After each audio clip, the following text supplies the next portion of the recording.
down to the final 6 competing to win this year's Dancing on Ice. Torvill and Jayne telling us all about who should go all the way. We'll see you in a bit.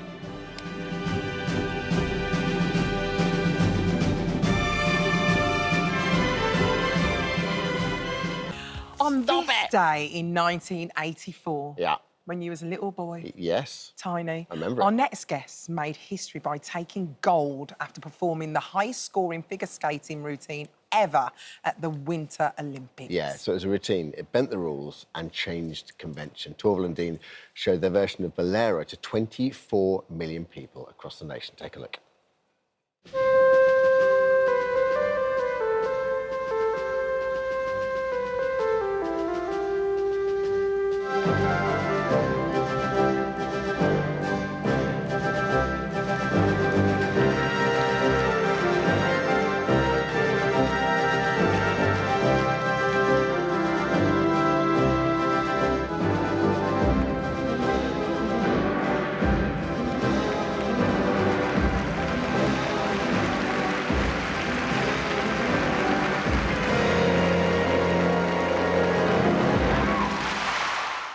I mean, it still I know. deserves a round of applause, doesn't it?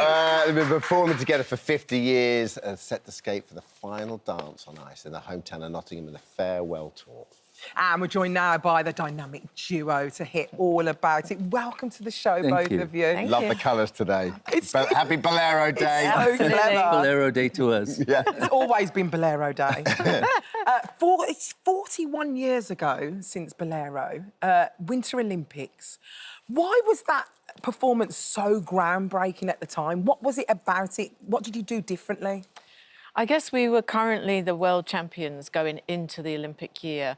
And each year we tried to sort of reinvent ourselves and do something different, because you've always got people coming up behind you and you've got to be that one step ahead.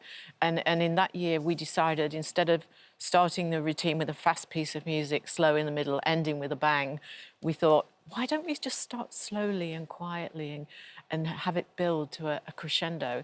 And then Bolero came to mind. Because that's the conventional route, right? To start. Yeah, had been, yeah. Yes, yeah. So it's a really gutsy move then to do that, because there's no guarantee that the judges and I guess the audience would have embraced that. Yeah, also at that time, the music that people were choosing to skate to had a definite sort of dance rhythm, or was from a musical or something. And we'd suddenly gone really classical with this one, so that was different too. And also the timing of the dance as well. It's quite a long song, isn't it? So you start off on your knees, is that right? Because... Well, first of all, it's 16 minutes long, so we had to edit it down. We had an arranger do all the music, and he could only get it down to 4 minutes and 18 seconds. 28 seconds. 28 seconds. See, she was correct. Well, it's 28 seconds. But they start the stopwatch when you start to skate. So skating is when your blade's on the ice, skating. Right. So we started on our knees.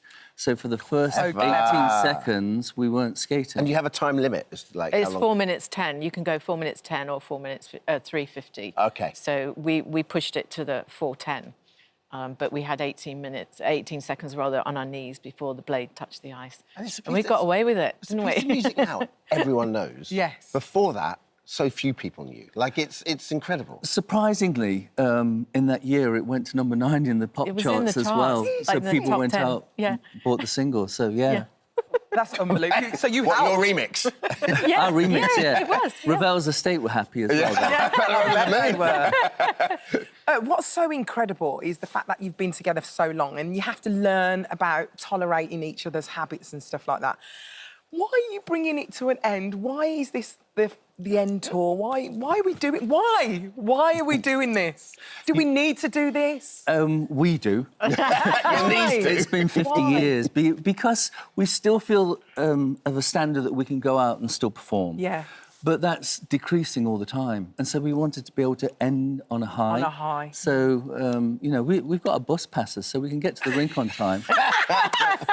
How hard is it? I mean, you're obviously very fit. How hard is it as you get older? What takes the most toll? Is it your shoulders, your knees, your ankles? It varies. I mean, a lot of skaters have knee problems and back problems just from the nature of, like, the boys have to lift the girls, and we always have to have bent knees to skate. Yeah. We do lots of pressure. preparation to stay fit now. Yeah. What's helped now? Is it do you do Pilates or like? Well, I'm a gym bunny, so weights and cardio. Yeah. But Same, plenty but- of ice as well. But also the ice baths. We're devotees to an ice bath now Yeah. as Do well. you like an ice bath? Do you? Yeah. Yeah, I can do 3 minutes now. Can Same, you? Same. Can you do 3? Isn't it Yeah. hard? I'm It's 5 hard. minutes. But the way you feel afterwards, how good is it? Yeah. It's, It's a rush. horrible at I'll the take time. you. I'll Yeah. take you. Well, I swim, and I love the cold swimming. I went Oh, yesterday. well, an ice. It's got ice in it. I like that, but then I like It's going. not- I this move is around, really hard. Just sat there, it's like, oh, Honestly, it's horrible. Big you breaths. feel the way you feel afterwards. Yeah. Very Yeah. good for recovery. Well, I was looking back. Obviously, it was a time when we had less. We didn't have the internet. We had 3 or 4 television channels. Bliss. But yeah, right. But it's quite hard to stress to someone who's growing up now what a big deal this was and how it how it kind of united. And how many millions were watching? Exactly. What Yeah. a huge moment it was for the country. We didn't realise it because after the Olympics, the World Championships were coming up. So we went straight away back to Germany, our training ground, and got ready for the World Championships. And it wasn't until we came home to Nottingham, they put on they put us in a Pope-mobile and drove us around Day Nottingham. parade Waved and it, yeah. And there we go, yeah. Yeah. And we went to the city centre, onto the balcony. And it's only when you see these masses of people that were just turned up to say hello to us on that Yeah. day that it sort of impacted us that so many people did watch. And when you say 24 million, you didn't have a feeling of what that was. Yeah. But yeah, no. And everything that came after, because Barnum came after this, didn't it? No, it was before. So we Yeah. turned professional that year in Right. '84. Yeah. And then went Oh, I remember that. I remember good. reading that. I remember Yeah. it being a thing that you turned professional, which at the time, looking back at it, you're like, I don't understand. What is that? Because you can't, if you're professional, you can't can't compete. At the that Olympics. time, no, Yeah. we couldn't receive any money. It was totally amateur. Up until 1980, we still had full-time jobs before we turned, well, amateur still. But we were Amateur able still, to but give we up had our to jobs. train full time. We gave Yeah. up jobs. I mean, I said this to you earlier. Do you ever get fed up of talking about the Bolero? And then you just said this could be the last time we ever do it. Talk about it. We're counting them down now. The final Boleros. On the so, tour, yeah. yes. Let's have a quick dancing on ice chat. Come on. Obviously, you can't say who your favourites, but the standard this year has been amazing. Yes, definitely. I mean, at the moment, everyone who's left in, we've got 6 couples left, and it could be any one of them. It's just, Each week it comes down to basically the Yeah. routine and how they perform it. Yeah. But if they make a single mistake, they'll be dropped straight away. It's certainly in the skate off now. good. We have the skate off as well. I don't understand how the standard has got so good. What is it? Well, we've been doing it a long You just time, could so I teach- you think could teach us. Yeah, I mean we've trained a lot of people. Dan and Karen that do most of the training now because we just have to judge now. Yeah. But I think the standards just gotten higher each year as we've done it. Yeah, guys, thank you so much. Thank you. It's lovely to have you with us. Thank you. Don't Come and go. see the tour. Yeah, well, don't We- retire. we Or just will. don't retire.